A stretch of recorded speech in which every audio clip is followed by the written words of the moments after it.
Hello everyone, this is Marc Sabatella from Mastering MuseScore. I'd like to welcome you to the MuseScore Café. So for anyone who's new, this is my regular weekly series I do on Wednesdays where we talk about making music using MuseScore, different aspects of MuseScore, and how to do things, and other issues that come up.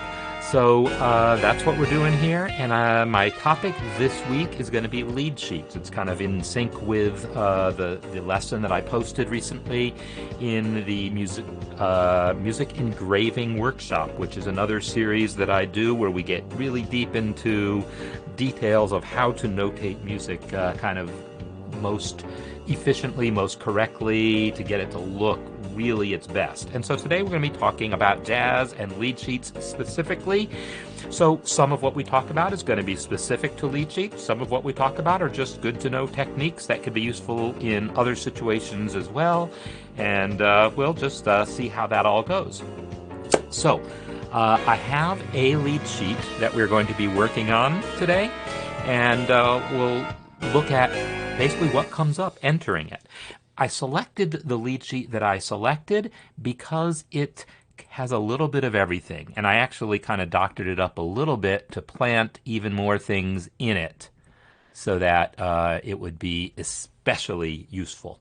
So let me show you the lead sheet that we're going to be working on. It is this guy right here. I guess I need to put this over here maybe. There we go. There we go. And it's a piece of mine entitled All Dudes. And it dates from back early 2000s when I was leading the house band at a Denver jazz club called El Chapultepec. And I was co-leading the band with saxophonist Keith Oxman, and we sort of got into this thing of writing new tunes every week. I mean, literally every single week we would both show up with new tunes to play, and we would just sight read them. And so the skills involved in creating effective lead sheets are very much about that setting. They are about creating music that you can sight read on the bandstand. I mean, I'm not talking about sight reading like practicing. I'm talking about in front of an audience. Admittedly, an audience of mostly drunk people, but an audience nonetheless. And so a lot of the things that we do are based on that. And no notification about the session starting. That's interesting. Not sure what might be different or why that might be the case, but I'm glad you're here. So a lot of the stuff that we do in creating lead sheets is designed around that. Easy readability, easy sight readability. So first of all, because there's no way MuseScore can play back my lead sheet anything resembling correctly, it's just a lead sheet, right? It doesn't have all the accompaniment. I'm going to actually play on the piano a little bit so you can hear what this sounds like. So this is this bass line, and the slashes above that indicate that maybe there's some improvisation going on.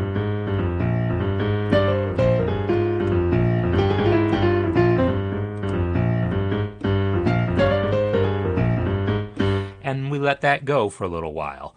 And a lead sheet is what you're looking at, Marla. It is a melody and chord symbols. This is what jazz musicians typically play from, but not just jazz musicians, anyone in any form of top popular music. In pop music, rock, bluegrass, country, you name it.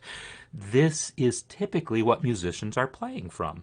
Instead of having all their parts written out in a band, there's usually a lead sheet like this, and so whoever's playing or singing the melody has the melody, and the rest of the band is reading off of the chord symbols there. These things here that say B flat 7, F7, right? D flat 7. Those are chord symbols, and they tell me to play B flat 7. Now, this isn't literally B flat 7, just 4 notes exactly. We, as musicians who do this type of music, we learn how to interpret these effectively. So, actually, I heard some notifications. Let me just kill my Discord here so that it doesn't make noise. So anyhow, the beginning section there is saying have improvisation over that bass line, and then we're going to have just the melody while the bass line continues.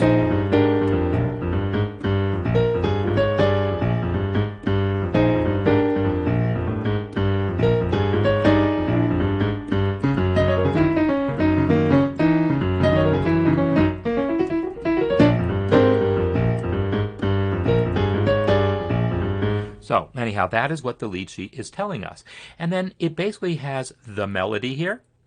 And in a couple of places, like it might expand to 2 staves to show that there's actually a left-hand part for the piano, in which I need to play those specific notes, or if there's a bass player, they can play those notes. So the lead sheet typically just has the 1 staff, but it's going to expand to 2 staves periodically. So that's another feature of lead sheets, which are very, very common.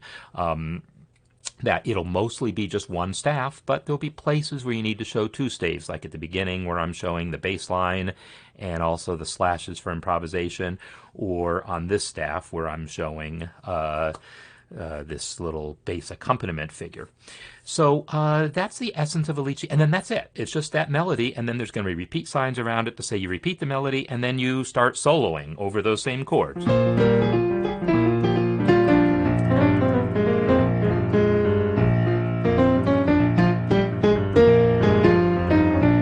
Hey, Darius Brubeck, nice to see you. I don't know, are other people I'm seeing, my other system is seeing the screen normally, so if you're able to see the chat, but you're not able to see the screen, that's, that, I don't know. I can't say what might be going on there. Maybe try refreshing this, your browser window. Maybe try a different browser. But that's, yeah, that would be unfortunate if you couldn't see this. It will be recorded, and so you can watch this on YouTube later. So could someone just suggest that to him in case he's not hearing me either? I'm guessing maybe he's not hearing either. So how about someone just tell him to try to refresh the screen, refresh the browser window. F5 is usually the shortcut for that. So yes, we are going to be trying to enter this particular piece of music into MuseScore. And we're just going to get started doing this and see what comes up. And there's a couple questions that I want to get to here also. So Dave's asking, are there example lead sheets? Well, yeah, there's millions of them on MuseScore.com. So you can go there and just type lead sheet, or just type lead sheet into Google, and you'll see any number of lead sheets. But this is one right here, right? So tons of my own compositions are in lead sheet format, and so you can find them. But this is one of mine that I thought would make a good example. And of course, I won't get to the whole piece, but you'll get to see a lot of things that are involved. So then James is asking about the staff space setting. So I will show you what I typically do. So I'm going to first, just to save a little space, close the inspector, close the palettes, and I'm going to create a new score, and I'll call it All Dudes, and I will say that Marc Sabatella is the composer. And now under the templates here, I'm actually going to choose the Jazz Lead Sheet template. This sets up a lot of things for me. And then I'm going to pick B-flat key signature. And it's in 4/4. There's not a pickup, and 32 measures. Sure, I'll start with 32, see if I need to add any. Oh, great, glad it's working for you now. So this is my starting point. So then the question about what staff space size I'm using whatever comes up by default here, but I can tell you right now, I think I'm going to need to make it a little bit smaller to fit everything on the page. If I go to Format, Page Settings, you can see the default is 1.85 millimeter staff space size. So multiply that by 4, and we're dealing with a staff size of whatever 1.85 times 4 is, 7.3 2 something, 3, I don't know, 7, over 7 millimeters. Let's put it that way. So that's what this is. And also by default, I got an A4 page size because I haven't set up what I need to set up on this one to get letter paper, which is what I actually use. So I want to change to letter size. So I'm glad I came here. Now, I will say 1.85 is a good size because we want things a little bigger than usual. 1.75 is the default staff space size, but that's going to be a little bit small for sight reading purposes, especially sight reading in dark, smoky, perhaps, bars. I mean, smoking in Colorado was banned in bars some years ago, but when I first started playing there, it was still a thing. And so probably when this piece was first debuted at El Chapultepec, most likely it was in a smoky situation. So, yeah, we like it a little bit bigger than usual. And then I can shrink it down later if I have trouble fitting things.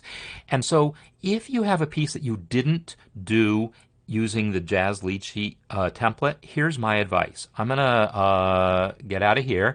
And now what I'm going to do is I'm going to go to Format, Save, Style. So create a lead sheet first. Just create an empty one. Right? And then if you need to tweak any settings, like I changed the page size to letter and so forth, if you need to tweak any settings, you feel like you want bigger still, or you want a little smaller by default, or whatever you want to do by default, change your headers, change any style settings here, like in the style.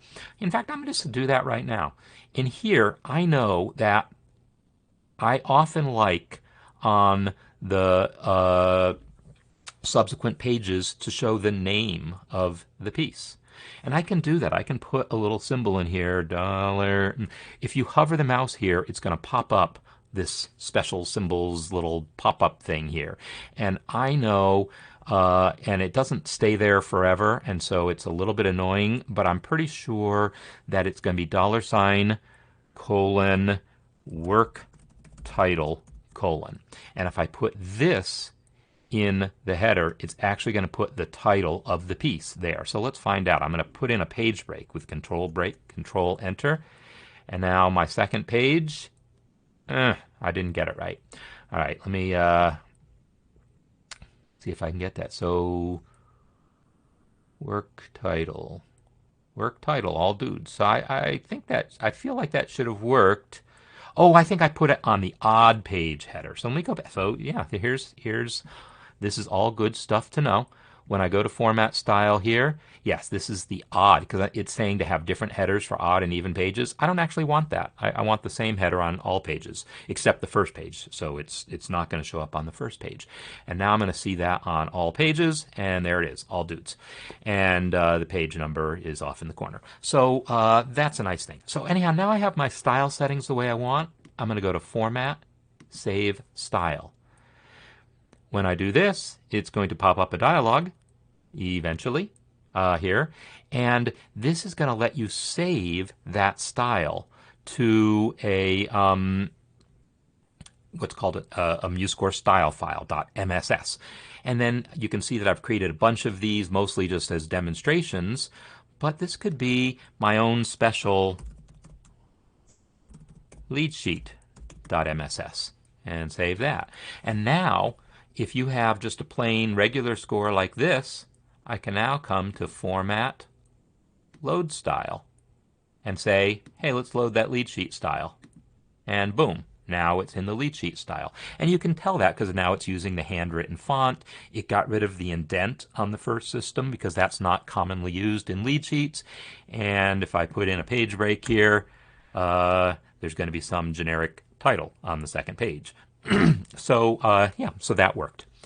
All right, so I've got my empty score here.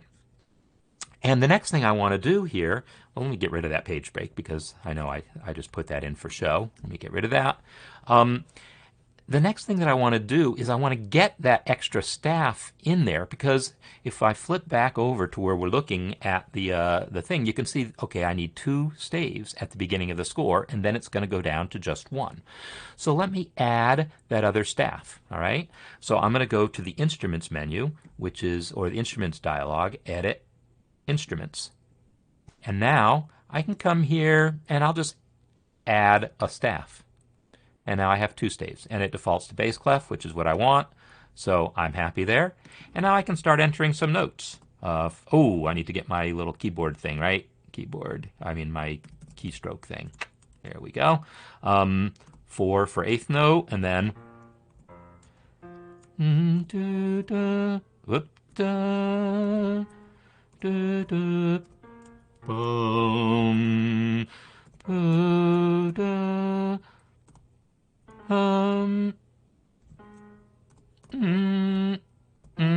Now, I know this piece, so I didn't have to look at it to do that, but here's what we can also do now. I'm going to pin this sucker down here so I can see it while I'm working. And now I can work, and I can see, did I get this right? Yeah, I got it right. I think I did. Okay, so I've entered those first two measures. The next two measures are identical, so let's just copy them. I'll click and then shift click and then type R. That makes a copy of what you've just selected. So now I've entered the first four measures. And now I want there to be a system break here, right? Because this is the introduction. It even says intro here. I'm going to select this measure and hit enter. And now that enter put in a line break, just like it would in a word processor. Let me move this maybe over here so I can still see the chat. And so what else do I need to do? Well, when it added that staff, it didn't draw the bar line through the staves. And, I have to decide, do I actually want it to or not? But I kind of do. So I'm going to click a bar line and then drag it down. And now the bar lines are connected through the staves. All right, I need a repeat. So I will click here. I will open my palette again with F9. Palette is normally open all the time. And for some reason, sometimes I have to press it twice before it wants to open. Come on, Mr. Palette. There we go. And I don't know why that happens sometimes, but it does. So I'm going to find the repeats palette right here. Open her up. And now I'm going to wish that this guy wasn't there and click the repeat sign. And try it again. Click the repeat sign. So for some reason, it's choosing to be a little temperamental and not responding when I click the first time, but I'm not freaking out. I'm just going on. So how did I add the small window? If you mean this guy here, that's a feature of my operating system. I have a button here that you can press. It's like a little push pin, and it pins a window on top. I think Windows this is Chrome OS. I think Windows has something similar. I assume Mac does. I assume many Linux systems do. But the details of how to do that depend on what operating system you're on. So, I don't need a start repeat at the beginning because, by default, repeats are assumed to go back to the beginning. But if I wanted, I could select here and put in a start repeat there if you thought that looked better. I'm ambivalent about that. So now I want to put my slash notation in here. I'm using Control and two-finger swipe here to zoom in and out because I want to see the score nicely. I'm going to select those four measures, and then I'm going to come to Tools, Fill with Slashes, and boom, now it's filled with slashes. So that looks good. What else do I need? I need my chord symbol here. I'll click the first slash. Control K is the shortcut for chord symbol, because Control C is kind of taken already, right? That means copy. So Control K is how we're going to do chord symbols. B and then lowercase b will automatically turn into a flat sign 7. And that's basically it because there's no other chords. It's just a one chord vamp for the intro. So I've got that there. Then you can see I've got some text that says optional vamp. So that's going to be, I'm going to add that as staff text. So I'll do Control T and type opt text. Now, you might be looking at this and going, well, you might realize that normally in MuseScore, if you enter staff text, it appears above the staff. The lead sheet template has been specially set up via style settings so that staff text is below the staff by default. And that's because otherwise it's going to interfere with chord symbols. It's not a universal given, but it is the case that on average, do I have my real book handy? Okay, a little aside here. Some of you may know I worked on the Hal Leonard Real Book project. So not the old illegal college student produced illegal Berkeley Real Book from the 70s, but the legal Real Book that came out in the 2000s and published by Hal Leonard. And I did a lot of the work on that as far as actually entering music and transcribing pieces and all for it. And they had a whole set of guidelines to follow about where text goes, how this goes, and all sorts of guidelines to follow. And so a lot of the techniques that I'm using are ones that I learned using on that project. Some of them, though, are ones that I kind of picked up on my own. So I do have my copy here. And it's funny, I actually just got a call yesterday. I hadn't worked on that project for like 15 years probably. And but I just got a call from the editor, the head editor, that they're working on a new volume and they wanted me to help them on that too. But I told them I'm probably too busy, but we'll see. We'll see how it looks next year. But yeah, so you can see here, these are lead sheets. And this is a small version because that's fine. But so yeah, you can look at existing things to see how they do things and where text goes. And this isn't like the be-all and end-all of all textbooks, of all fake books, but it is a pretty popular one. Also, Chuck Scher, Scher Music is Sher. He's the publisher of another pub called the New Real Book series, and it's also considered a good model. And then you just look at other published music, big band arrangements, and so forth. So in any case, I've got my text below the staff here. However, swing I have above the staff. And that swing text is on the palette because it's going to make the playback actually swing. So I'll go to the text palette and just click. Well, I have to click a note first and then click the swing. And that marking, and boy, it's just still wanting to. I wonder if that pinned window is stealing keystrokes. I bet it is. But I'm not going to worry about it. So now the swing is above the staff because this swing is what's called system text, meaning it's attached to the whole system. It'll be like if you have multiple instruments, like an orchestra score, system text will appear above the top staff, but then on all the parts also. So system text remains above the staff. Staff text on the lead sheet template is below. So everything's all good here. I also want this intro here, right? So I'll click that first note again. Control M is the shortcut for rehearsal marks, and I type intro. And now I got that. Yeah, this is all coming together nicely. So I feel like that first system is kind of done, right?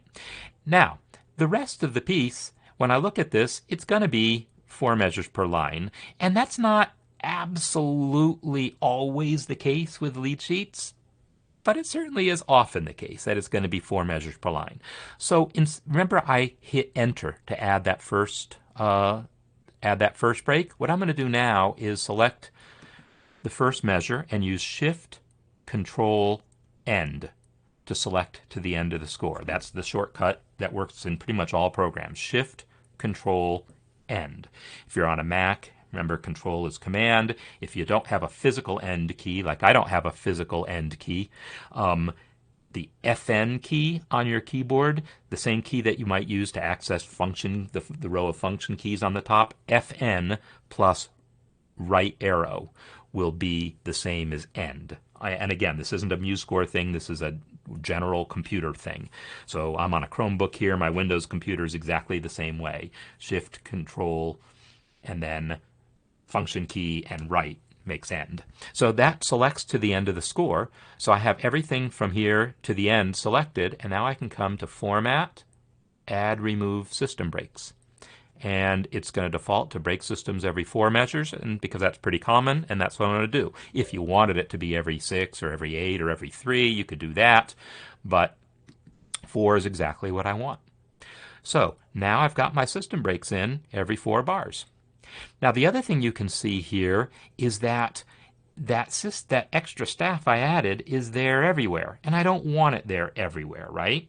So what I'm going to do is I'm just going to hide it right now. I'm going to go to, there's a couple different ways of doing this. What I'm going to do is right click the base, because I know the top staff I'm always going to want, whether it's empty or not, I'm always going to want that top staff. It's the bottom staff that I want to disappear when it's empty. So I'm going to right click the bottom staff, staff part properties, and here where it says hide when empty, I'm going to change it to always. Auto was the default. That means there's a global style setting that controls whether empty staves are hidden or not. And that's great if you want all empty staves hidden, like if you're doing an orchestra score and you want flutes hidden when they're not playing, and oboes hidden when they're not playing, and trumpets when they're not playing, and violas when they're not playing, etc. That will hide all the empty staves. But really, on this particular case, like I said, the melody staff, if it happens to be empty, I still want to show it. It's really only that baseline staff. So I don't want to use that global style setting because it's going to affect everything. I'm just taking that base staff and I'm going to set it to not be auto, meaning don't just follow the style setting, but always hide when empty. And now you see that staff went away. So I'm now ready to start entering some notes here. And the actual notes are pretty darn simple. 5 for quarter note, dot, and let me get this guy maybe up here now. I was trying to find a place where it's out of the way. All right, and I feel like, there we go. I wasn't sure if the mouse was going to be in that window or not, if it was still going to be in my pinned window. So I clicked in the C, and now I'll type 4 for 8th note, and B flat, and then it's tied to a half note, so 6 plus, and tied to another half note, so another plus, and a half rest, so 0, and then 5 for quarter, B, and then 4 for 8th, A, down arrow for flat, boom, and then the C is up an octave, so control up and sharp, 5 dot for the dotted quarter, D, and then 6 for the half note, and plus for the tie. That is that first line of music, and the second line of music's identical. So I'm going to use that same trick. Select those 4 measures, hit R. And there we go. I could have waited until I had the chord symbol for that, but whatever. K, Control K, B flat 7. Whoops, B flat 7. In MuseScore 3, tab is what moves from measure to measure while you're entering chords. In MuseScore 4, tab has a special function for accessibility purposes to help blind users navigate the user interface. So we can't use tab anymore for chord symbols. Instead, it's going to be Control Right in MuseScore 4 to move from measure to measure, which is the same shortcut, by the way, that you use if you have a note selected. You can, when you're selecting notes or entering notes, Control Left goes a measure at a time, Control Right goes a measure at a time. So it's the same shortcut for chord symbols that already is the case for ordinary navigation.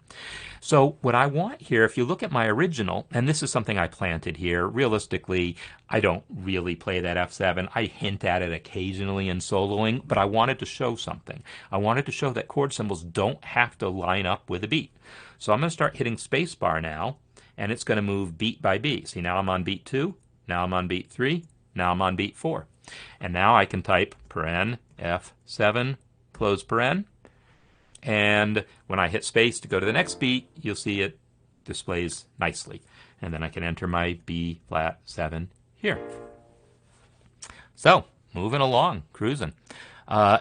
Another common thing that we see in the lead sheet world, and this again has a lot to do with sight readability. Has a lot to do with sight readability, but more than that, it really just helps understand the form to use things like these double bars to mark ends of phrases.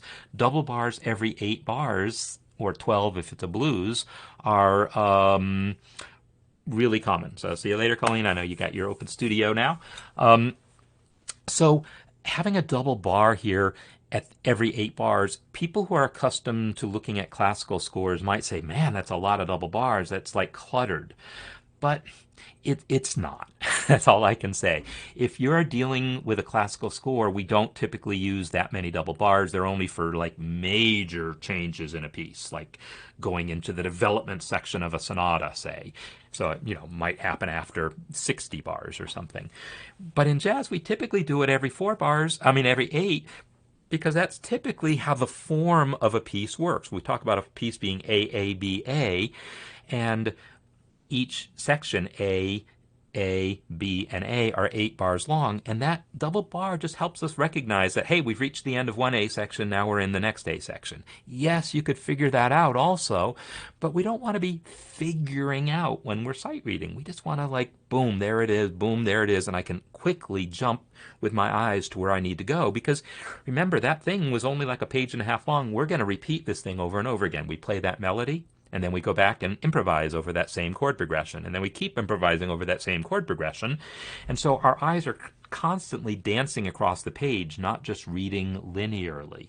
So in a jazz setting like this, or any setting in which people are playing from lead sheets, you can't expect that people are just reading top to bottom. They're going to be moving around, and often there's like a DS somewhere to jump back, like there is here, right? There's a segno here, because we're going to jump back to that point.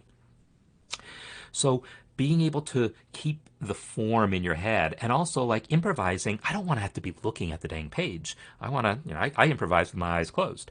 And I think I told you the story. Some of you have heard this before. Short version, I was improvising with my eyes closed and completely missed our saxophonist, not Keith, a different saxophonist, getting arrested right off the bandstand, and I completely missed it because I'm sitting here soloing with my eyes closed, and that's another El Chapultepec story for you. So, in any case, I'm in my own world improvising, and I need to know the form AABA and really have that drilled into my head so that I know when it's time for the B section. This isn't an AABA form, but it's still 8-bar sections. So this idea of marking these sections to make them really apparent and really stick in the player's head, it's all important. So I've got this measure selected. I'm going to go to the bar lines palette and go ahead and add a double bar. All right. Now the next little line I have here, this is why I think I'm not going to be happy with the staff size that I have, because I think it's just not quite going to fit. But let's find out. I'll go 4 for an 8th note. Oops, I never went to note input mode. All right, I'm in note input mode now, and E. And now a triplet, and that triplet adds up to 1 beat, right? 3 8th notes in the space of 1 beat, so 5 for quarter note, Control 3, and then D flat, B flat, A flat, and then some more 8th notes, F flat, E flat, D flat, B flat, and then quarter note, E flat, 8th note, B flat, D flat, and that's tied to another 8th note, 5 dot for the dotted quarter, E flat. And here again, I'm going to take advantage of the fact that this next measure, measure 3 here, is the same as measure 1 of that line. It's not the same second measure, so I can't just select both measures and hit R, but this guy right here, this third measure on the line, is the same as that first one. So I'm going to Control C, come over here, Control V. And now I'm going to try to enter that last measure there, 8th, so 4, 0 for the rest, B flat, and now triplets, 5, Control 3, D flat, F flat, G flat, and then another triplet, so 5, Control 3, F, G, B, and notice, okay, it couldn't fit it all on one system. Let me finish entering it, and then we'll deal with that. And then another triplet, so 5, Control 3, G, B, and then D, but this is a D natural. Oh, this already is a D natural, right? There wasn't a D flat in that octave in this measure. However, don't do this. That's a D flat in the lower octave. This technically is a D natural, and it got entered as a D natural, but don't rely on people to figure that out. Don't rely on people to know that this flat sign only applied in that octave. They're going to look at this, and either they're going to make a mistake and just play the D flat, or they're going to wonder if it was a typo. Don't make them wonder. Instead, we're going to add what's called a courtesy accidental there. So I've got that D selected, and I'll just click the D flat on the toolbar so that now I have an explicit natural sign there. So, whoops, let's shrink that back down again. Come on. There we go. So now the question is, how am I going to fit all of this onto one system? And the thing is, here's what I'm going to try, but I'm pretty sure this isn't going to work. This is just a really crowded system. I mean, that's a lot of notes for one system. But I'm going to try selecting these 4 measures, and now I'm going to use left curly brace. Oh, that did it. All right, well, in that case, I'm just going to call it good. I was going to say maybe I'm going to have to reduce the staff size a little, or maybe I'm going to have to play with some settings to allow the notes to get more crowded. But I was thinking that wasn't going to be enough, but it turned out that it was, and just hitting the curly brace did the job. Now here's a little pro tip for you. I still don't trust it, and I think the first time someone sneezes too hard, something is going to happen, and it's not going to fit anymore. And because of that, I don't trust that one click of that left curly brace is enough. So I'm going to give it a second one, just to shrink it down a little more. It doesn't really change anything. It just makes it, what that curly brace does is say, make these measures a little narrower than they otherwise would be. And so it's just narrow enough to fit, but if I make it 2 notches narrower, I've given myself a little wiggle room. So, so yeah, they fit now. And the next line of music is, oh, I had a chord symbol there I need to enter. It's a G flat 7. So I'll click the rest, Control K, G flat 7. Man, I'm cruising through this. I'm doing pretty well. I mean, I could have been done long ago if I wasn't talking. So yeah, so there's the question, Marla. Is this too hard to read? And yeah, it might be a little bit. This is not an easily sight readable line. There's no getting around this. When I brought this out at the pack the first time, I'm sure Keith butchered this line, but I played it behind him because, I was okay. And it didn't take him long to work it out. But this is a bit crowded and a little questionable. So here's another kind of pro tip for you here. Bigger isn't always better.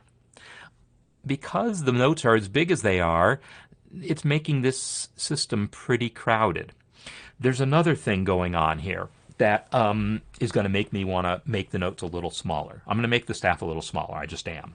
But I want to show you another reason. See this measure here? This second measure here is a lot narrower than the others. I can get away with that because it's only one chord symbol here. But imagine if there were 2 chord symbols there. Imagine if there was like, let me come back to my G flat 7. By the way, I said space goes to the next beat. It actually goes to the next beat or the next note, right? So it's going to move every single note there. Semicolon will move by beat. But in any case, let me just enter some dummy chords here. I'll call that a C, and then use semicolon, C, semicolon, C, C, C, C, C. All right, no, it doesn't make sense that these are all C chords. The point that I want to make is these are all 2 beats per chord, but it doesn't look like it because this measure is narrower than the others, right? The rest of the measures, these chords were spaced out a little bit more. And in fact, if this G flat 7 had been another C, it would be even more obvious that these 2 C's are closer together. And that's, the note spacing is correct. I mean, this is absolutely correct note spacing because the 8th notes have the same amount of space between them. But the bottom line is it makes the chord symbols off.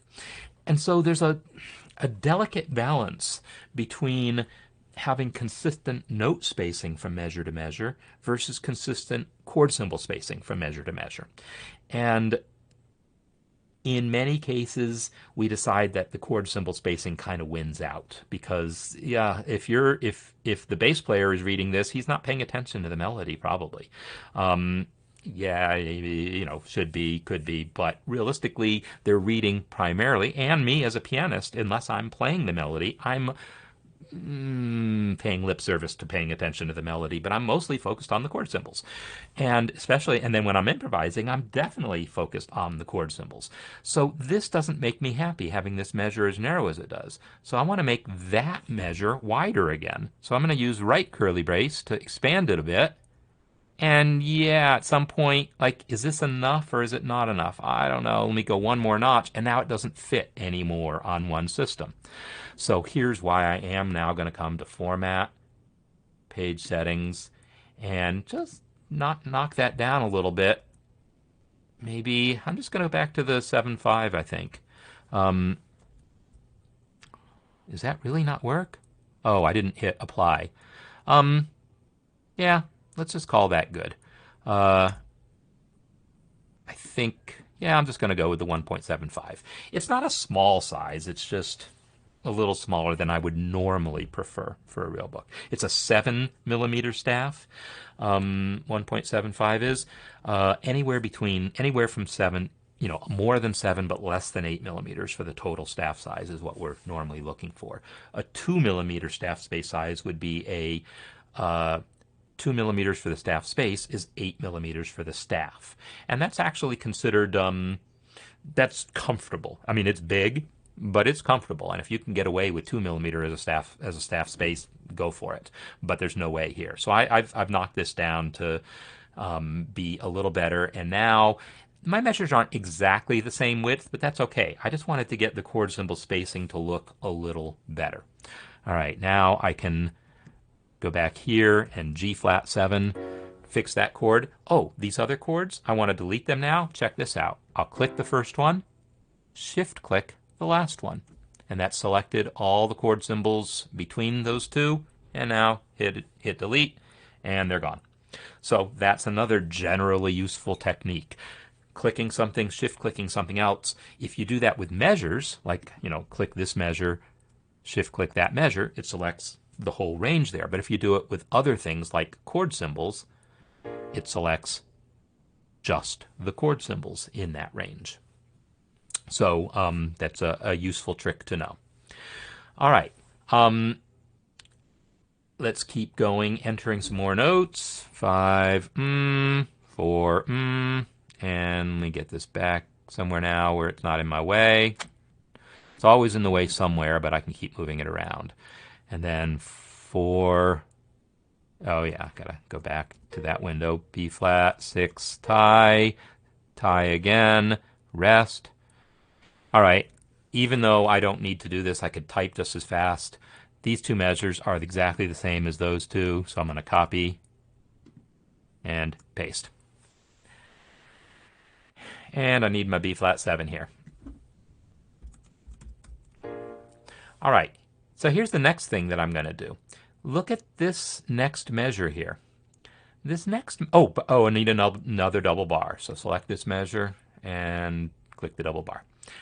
The next measure here, the next two measures are very, very similar to the two measures that came before. These two measures with the D flat chord here are almost identical to these two measures with the G flat chord. In fact, the only difference in them is the F flat. That makes that a G flat 7 chord is an F natural here. So I'm going to use copy and paste. I'm going to copy these two measures, copy, come down here, paste. And then I'm just going to take that F flat and hit the up arrow, and now it's an F. And I'll double click the G flat 7 and edit it, and now it's a D flat 7. Click the E flat, Control K, add my E flat 7. Next, the next two measures are almost identical to the previous ones. So let me use R again. I'll click, shift click to do the selection and hit R. They're almost identical, but the last two notes are different. Or actually the last little bit is different in general. So I'm just going to re-enter those notes. And I don't even need to delete what's there. I'm just going to enter new notes. So I go to note input mode, and I want an eighth note F and a D flat, and then 6 for half note and plus to tie it. And the chord symbol is not E flat 7, but C flat 7. All right, so now here we can get into a little religious war, if you like. Is that a C flat 7? I mean, it is a C flat 7. Or am I better off calling it B7 because we don't like C flat? You can get 10 jazz musicians in a room and they will debate that to no end. I will normally be on the side of the B7 people. Normally I would say, yeah, don't make me look at C flat 7. Normally I don't like it. I'm comfortable seeing B7 going to B flat because that's what's going to happen. The next chord is going to be a B flat chord. C flat going to B flat is, that's classically correct. It's emphasizing the stepwise motion of the root. But it's ugly, right? We don't like C flats. So normally, if I have B7 going to B flat 7, I'm fine with it and I leave it alone. However, in this case, I'm going to leave it as the C flat because look at what's happening here. There's a descending bass line.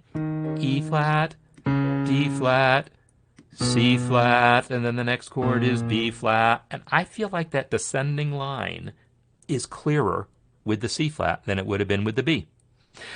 Also, I would have to, I also don't like it if my melody note is E flat, but my chord is B. I mean, if my chord is B, I want to call that melody note D sharp. And I want to call this D flat a C sharp. I want to spell my notes consistent with my chord. And yet if I did that, it makes the line itself a little uglier. So my personal take here is in this context, I'm going to keep that line and the chord symbol spelled as they are. I think it's better. Someone is going to second guess me on that and say, no, please never, ever, ever give me a C flat 7. But anyhow, that is my take on this. The next two bars are another identical to the previous ones, at least as far as the notes go. So I'm going to copy the notes here, Control C, and then come here, Control V, and fix the chords. Double click, B flat, minor 7.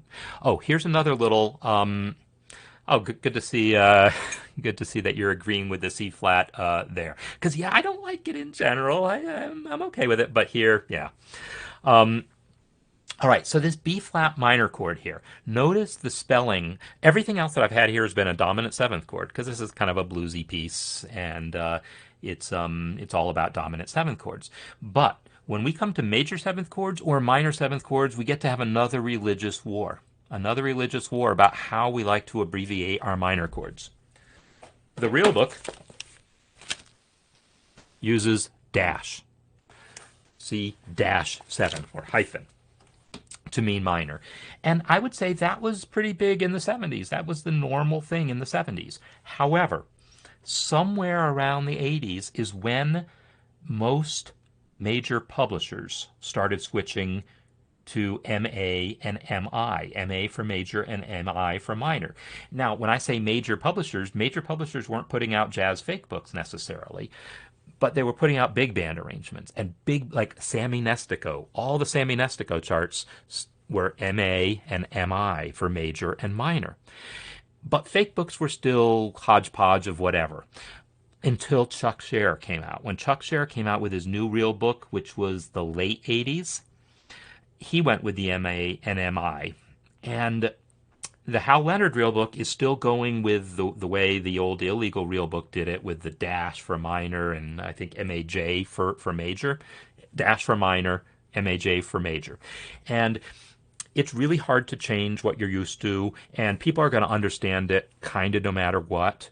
But I made the choice 20 years ago or so that I'm going to start using MA and MI like Chuck Scher does, like Sammy Nestico did, and like a lot of other publishers do now.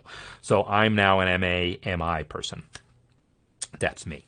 So MI for my B flat minor 7 is what I'm going to have here. And now I come to this measure, and it's A7 flat 5. And notice the chord symbols are lining up with the notes. So I'm going to use space bar here to move note by note. So I can put in A flat 7 sus, and then move again, G 7 flat 9, and C minor 7. All right, so I'm doing pretty well here, but now I'm going to get to the last really bit of complication in this chart. So there's several bits of complication here. One is you can see this notation that I have at the top of the staff. This is sometimes called a kick, or hits, kicks or hits. The idea is we're trying to indicate an accompaniment rhythm. We are indicating to people to play that C minor on the downbeat. And so if I'm the accompanist here and I'm not playing the melody, I'll play B flat minor 7. So I'm playing B flat minor, holding it. 4, 1, 2, and that's what this is telling me. And realistically, I'm telling myself that twice. I am telling myself that by use of NC for no chord. And that says stop playing that chord on beat 2. And realistically, in some cases, that's enough. Just to put that NC there and line it up with beat 2, and people would be happy with that. Because, well, I'm not totally comfortable with it. So I'm going to not only have the NC, but also have these small notes above the staff.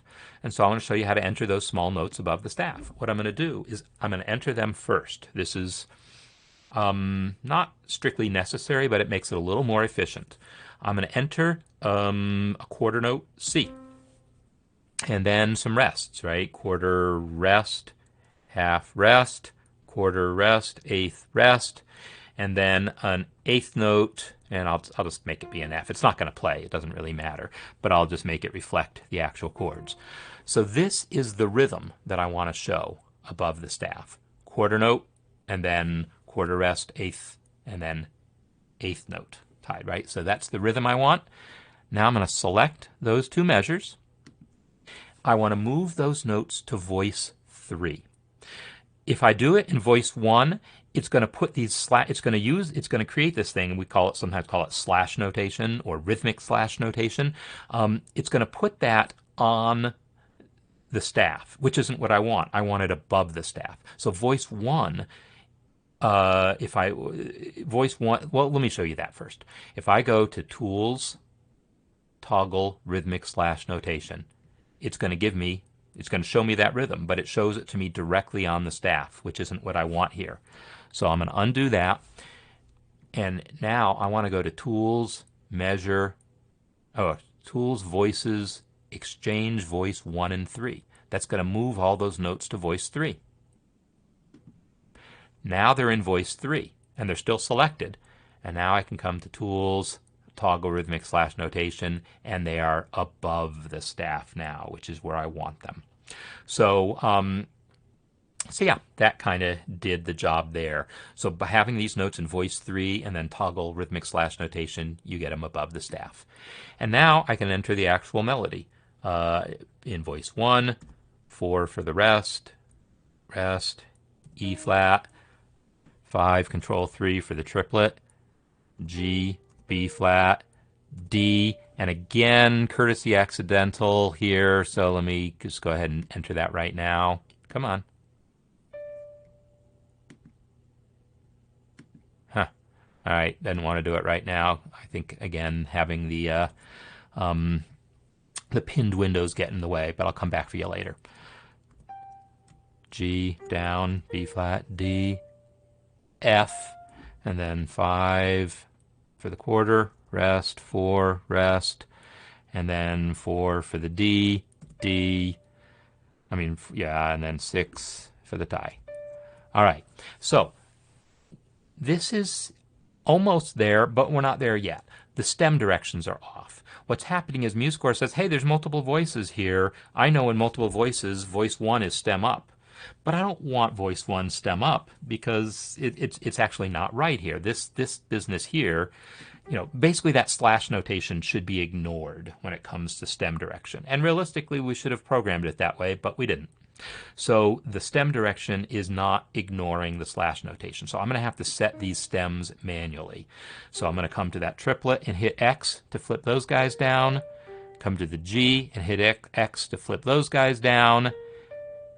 And then come to that D, hit X and X again. And now all my stems are down.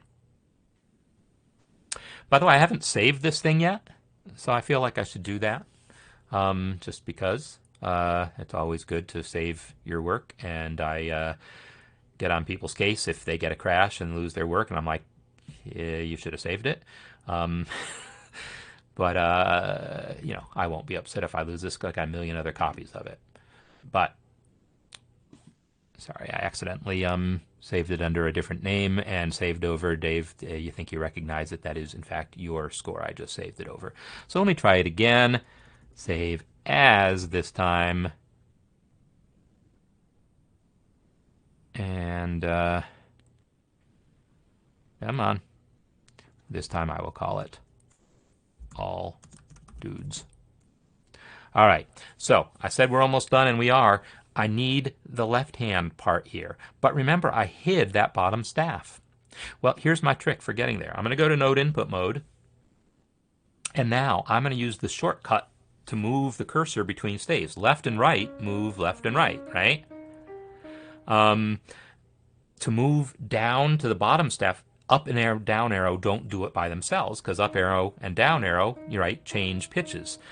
But Alt plus up or down arrow will move the cursor. On my system, Alt down arrow is predefined to mean something else, but Alt and the square bracket. Nope, not Alt and square bracket. Just square bracket. That's what I meant. Square bracket. Just square bracket. I sometimes forget my own shortcuts. So the square bracket moved down to the bottom staff. And you can hear that it did something. It selected that voice 3 note. Let me hit it again. And now it's on the bottom staff. If you weren't sure that that's where it is, look at your status bar and you can see it's on staff 2. Now I can type 4, 0, and then C, and now that staff isn't empty, and now it shows up. So now I can enter that line. And then 4, G. Bingo. And now I can select here, add my repeat sign, maybe add a page break with Control-Enter. And what else do I need? I need a 2 coda. So let's come over to the repeats palette. 2 coda. Now the 2 coda says the word coda. A common thing in jazz is instead of putting the word coda there, we put the actual coda sign there. So I will delete those characters and I will press F2 to open the special characters dialog. And now click the coda sign. And now I got a 2 coda sign. You don't want to just use the coda sign from the palette, the main palette, because then it thinks it's the actual coda, not the jump to the coda. And now if I want, I can double click this guy and maybe select that coda sign and make him a bit bigger. There we go. And what I have is some extra text down here. So I can come down here, Control T, solo, over form, no kicks. After solos, DSL coda. Now that DS is technically not an actual DS, right? It was just plain text. So I'm going to select this measure again and add the actual DSL coda and then just make that guy invisible. Whoops, I thought I made it invisible, but apparently not. So this is that page, I think, completed. Oh, I need my F7 over this, F7, and I need my NC over beat 2. So Control K, paren. It doesn't have to be in parentheses, but There you go. And I feel like that's probably bigger than it needs to be for the NC. So I'm going to use the inspector, which I haven't actually needed yet, but I will open my inspector, which again takes a couple tries sometimes when I've got a pinned window happening. Come on, inspector. There we go. Select my NC and reduce. So when I did the codassign, I didn't want the whole text to be bigger. I just wanted the codassign bigger. So I double clicked it and used the toolbar at the bottom. But if I want the entire thing smaller or bigger, I will do that in the inspector. And there you go. And it decided to put it down lower. Oh, because it's not aligning all my chord symbols. It aligned some of them, but it didn't align this one. I don't know why. I ain't going to worry about it. I'm just going to control it up arrow to move it up. Did I put the codassign in? The code is on the next page, but I'm out of time. But, you know, take a look at your, if I take a look at my piece again, go back to full page on it. Yeah, there's very little. There's nothing new. It's just more of the same stuff. So there was going to be the coda. I'll use a horizontal frame to get that little bit of indent happening. But man, I got that entire first page in here while talking and explaining the process, which is a pretty good pace. You know, realistically, that wouldn't take me more than 5 minutes to do if I wasn't stopping to talk and explain the process. I can do lead sheets pretty darn quickly. But, you know, now you've seen all the techniques for all of this fancy stuff here, and it's a whole lot of stuff that MuseScore set up to do quite well for you. So, I don't know, hopefully, whether if you're doing lead sheets, you found something useful here. But even if you're not doing lead sheets, maybe you found something that you didn't know about, like that R command or shift click to select a bunch of similar types of symbols. You can use that for articulations, lyrics, all sorts of stuff. Anyhow, that's the show for today. So let's come back to some theme music here. And thank you all for being here, and thanks for the comments, thanks for the questions. Thanks, Darius Brubeck. That's always great to see you around here. So, and actually, I don't know if I'm pronouncing your name correctly. I should know that, but that's how I've always pronounced it, so I don't know. But come back next week. We'll be doing something new. Not sure what. Next week will be next week I expect. Actually, next week is Thanksgiving week. Good. Glad to know that, because that would not be good. Next week is Thanksgiving week, and I might be taking off from these sessions unless there's something just earth-shatteringly important to talk about with respect to MuseScore 4. So I'll give you a heads up about that. I might do a special something. I might do a special session of some kind. Stay tuned. But we'll see what we do. So keep making music. If you're in the musicianship skills workshop, I did another session where I talked more about lead sheet issues. I didn't create a project because I kind of forgot, so I'm going to post one and then I'll give you something to work on there. So thanks again, and catch you all next time. If I don't talk to you before then, happy Thanksgiving for those of you who are celebrating that holiday. But tomorrow I will be back with the Music Masterclass talking about improvisation. All right. See you all later.